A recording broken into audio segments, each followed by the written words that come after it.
The conversation around employee engagement in the workplace and the different types of benefit which can be applied and where they are maybe moving towards, or the industry I should say, is moving towards personalisation and stepping away from just generic benefits is really, really fascinating. It's understanding the direction of Benefex and how that will be really taking a wider view of the whole of the employee experience in the future. It's actually the panel sessions that we've just been through. So actually just the number of questions and just the engagement in the room.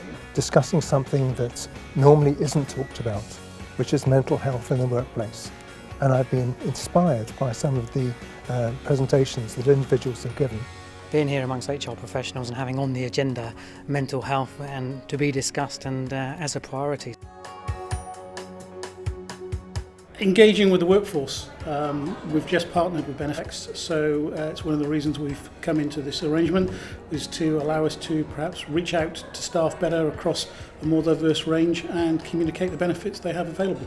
And we see the start as something really exciting that we're calling people science.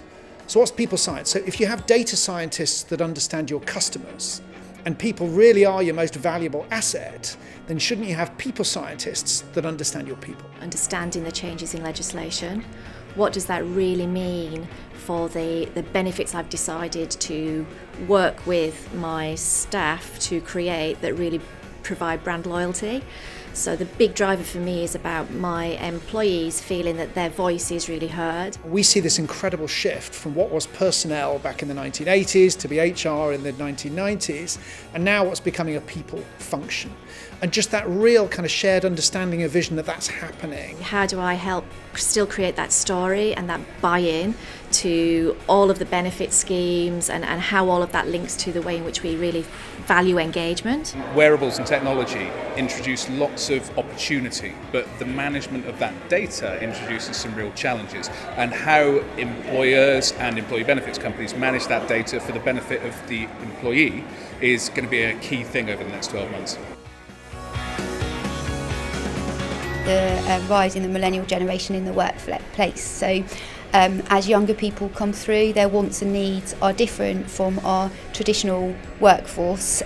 I think the ageing of the workplace population and the need to provide benefits that are appropriate to those segmented groups will definitely become more and more prominent. How we make sure that we've got the right sense of family values built into our benefits offering, because it's becoming clearer to us that these things are very important to the younger generations in the workplace today, and they want to work for employers that they feel these things are important to them too. I think there'll be a focus on life stage for employees. So when we look at employee benefits and how they're offered to employees I should say, there'll be a focus on where they are in their life. Are they at retirement? Are they early homeowners? Are they having children? And a tailoring of benefits around those things. How we make them feel that they are able to make a difference to the world, not just do a good job. And that's harder in a corporate organisation where the idea is you make money. One of the big trends that we see is in age. For a couple of reasons, because people are living to be 100, hopefully.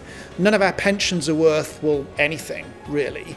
And so now we see organisations having a workforce of between 17 and 70. So literally 4 or 5 generations in the workforce. So it's not just about millennials.